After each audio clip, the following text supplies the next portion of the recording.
Hello বন্ধুরা, আমি Champa blog থেকে ভিডিও করছি। আমি চাম্পা বলছি। আমার থাম্বনেল বা টাইটেল দেখে বুঝতে পারছেন আমি আজ কী নিয়ে ভিডিওটি করছি। দেখুন আমার আদা গাছটি কেমন হয়েছে। সব এই কাঞ্চন ফুল গাছ সব আমি এই ছাদ দিয়ে বসিয়েছি। আমার গাছের ছাদের বেশিরভাগ গাছই আমার এইসব ছাদ দিয়ে। এবার আমি বলছি, এটা হলো কিচেন কম্পোস্ট সার। যে আমি এটার মধ্যে কি দেই, এই দেখুন আমার যত পুজো করার ফুল, এই দেখুন, দেখেছেন, গাছের পাতা,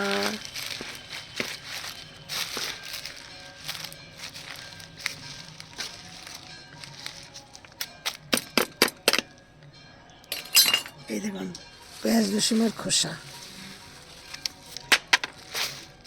কমলা লেবুর খোসা, দেখেছেন,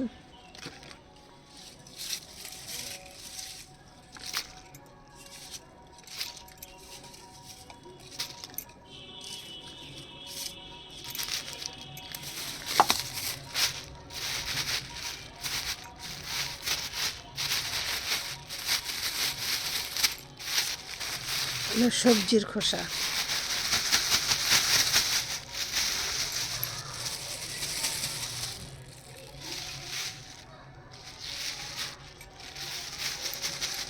উচ্ছেও আছে দুটো।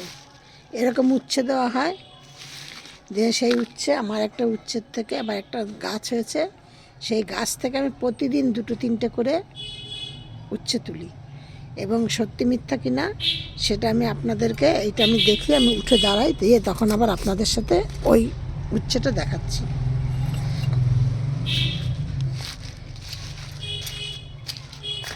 এই হলো আমার একটি সার, ঠিক আছে।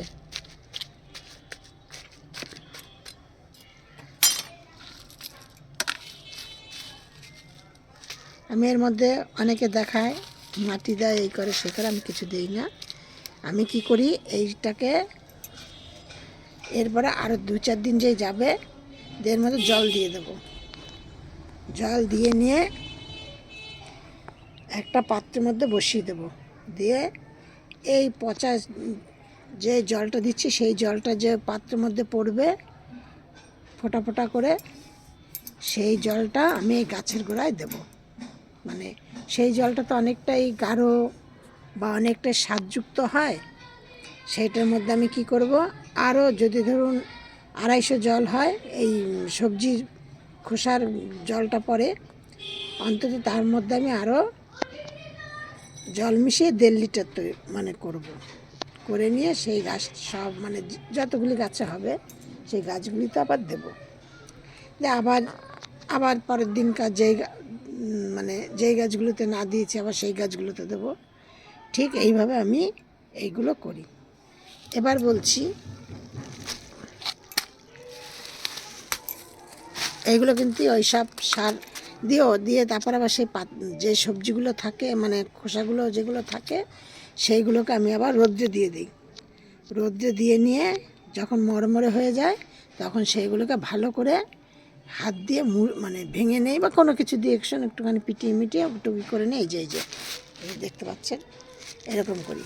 কিন্তু আপনি এই সারের মধ্যে গাছ বসাবেন, সেই গাছ যা সুন্দর হবে, আপনি কোনো কিছু যতই সার দেন, যতই যা করুন, এত সুন্দর হবে না। দিয়ে নে এত সুন্দর হবে না, ঠিক আছে। দিয়ে এবার বলছি আমি, এবার হলো এই যে এই পুজো করার ফুল, এইগুলো আমি করি, এইগুলো আমি আবার গাছের গোড়ায় দিয়ে দিই। এর মধ্যে ধরুন এই দেখুন, কমলা লেবুর খোসা আছে, কলার খোসা আছে, বেলপাতা আছে, নানান রকমের ফুল আছে। এইগুলো এক একটা টবের গোড়াতে দিয়ে দেবো। এও একটা সার যুক্ত। এইভাবে আমি আমি রাসায়নিক সার একদম পছন্দ করি না। আমি এইসব সার দিয়েই আমি গাছ তৈরি করি।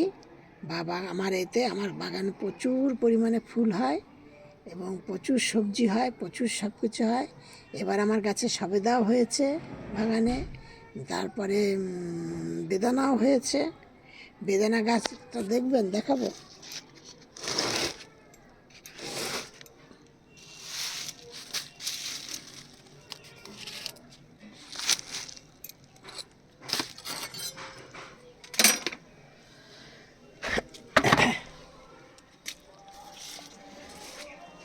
এই দেখুন বেদানা গাছ,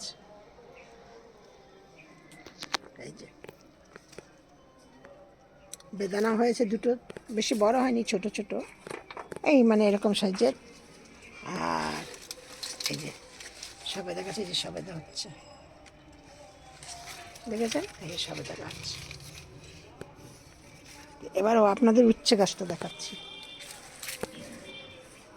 লঙ্কা গাছটা এই যে দেখুন, লঙ্কা গাছের আমার যা লঙ্কায় আমি ভিডিও আপনাদের সাথে করেছি। এবার উচ্ছে গাছ আমি প্রতিদিন 4টে 6টা 2টো 3টে করে উচ্ছে গাছ উচ্ছে তুলি। কত উচ্ছে হয়েছে জানেন? এখনও গাছে কত উচ্ছে আছে আমার। এই যে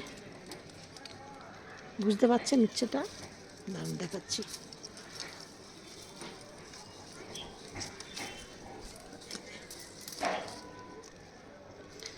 এই দেখেন, এই দিকেও একটা, এই দিকেও আছে,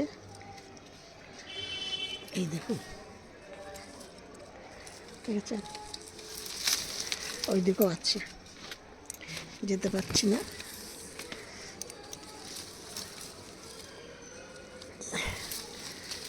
এই দেখুন,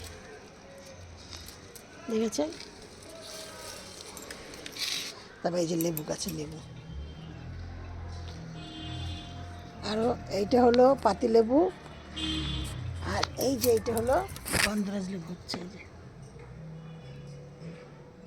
এইগুলো কিন্তু আমার একটাও নার্সারি থেকে গাছ আনা নয়, এগুলো সব আমি বাড়িতে যে লেবু খাই, লেবু খেয়ে সেই বীজগুলো ফেলি, সেই বীজ থেকে আমার গাছ হয়েছে। ঠিক আছে, আমি সেই গাছে, এখানে আমার কমলা লেবু গাছ আছে, মৌসম্বি লেবু গাছ আছে, পাতিলেবুর গাছ, পাতিলেবু, এটা কাগজি লেবুর গাছ আছে। এই দেখুন একটা, এই একটা, ওই যে উচ্ছে গাছ হয়েছে, এই একটা, আর ওই যে যেটা এই যে গন্ধরাজ লেবু, দেখেছে। ঠিক আপনারা এইভাবে গাছ করুন, ঠিক আপনারা এইভাবে গাছ করুন, আর এই কম্পোস্ট সার দিয়ে গাছ করলে আপনারা বেশি উপকার পাবেন। আমার এই ভিডিওটিকে একটু লাইক কমেন্ট শেয়ার করবেন, একটু সাবস্ক্রাইব করবেন, নতুন বন্ধুদের বলছি পাশের বেলটি বাজিয়ে দেবেন, পরবর্তী ভিডিও যাতে পান। নেক্সট ভিডিও আবার করব। আশা করি সবাই আপনারা ভালো আছেন, সুস্থ আছেন।